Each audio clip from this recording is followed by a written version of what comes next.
August 8, 1980, the world opened up and God placed a special gem on earth to shine and bring light into the lives of everyone she meets. That young lady was given the name of TTBrowne. The name Tesfa means hope in Ethiopian, and Tabitha is Hebrew for gazelle, which means beauty and grace. Not until almost 25 years later would I realize the importance of my name and the power behind it. Born in the beautiful islands of St. Thomas, I was the middle child of 8 kids.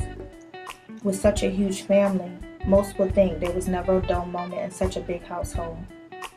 However, behind closed doors, it was a different story.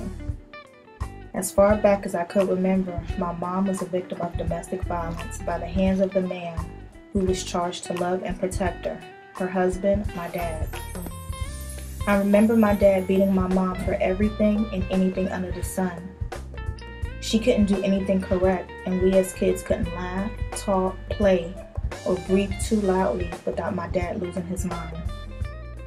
I could never understand why my mom never left or why my dad did the things he did. But at the age of 5, my mom finally had enough of the abuse, packed up her 8 small children, and moved to New York City. There she began rearing 8 children alone with an iron fist, determined to help us, keep us in line, and keep us grounded. Seeing my mom struggle with no outlets, no mental, emotional, or physical support, I knew I had to do something. Because my mom had to work several jobs to keep myself and my siblings fed and clothed, I stepped up into her role. Cooking, cleaning, combing hair, and even helping with homework. I just wanted to ease her stress, and at that very moment, I knew I was put on earth to help people. After high school, I joined the U.S. Air Force and picked a job that I thought would fulfill my urge to help the community. Needless to say, being an intelligence specialist, stuck behind a computer, deployed to the Middle East more times than on U.S. soil, was not what I had in mind.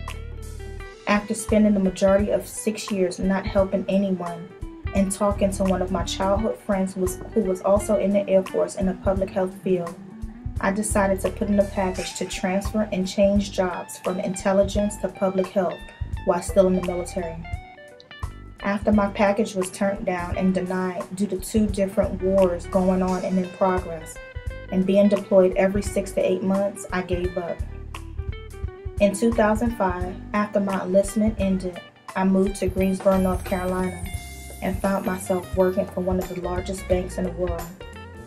I was happy and living a fabulous life. The market was booming, the money was pouring in, and I was on cloud 9 in a perfect relationship. However, there was something tugging at my heartstrings, telling me that this part of my life was just a stepping stone and only temporary.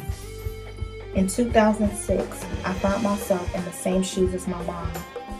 I always said I would never be in an abusive relationship, but that generational curse somehow found and followed me. I then knew how my mom felt, why she kept it a secret, and why she didn't leave my dad.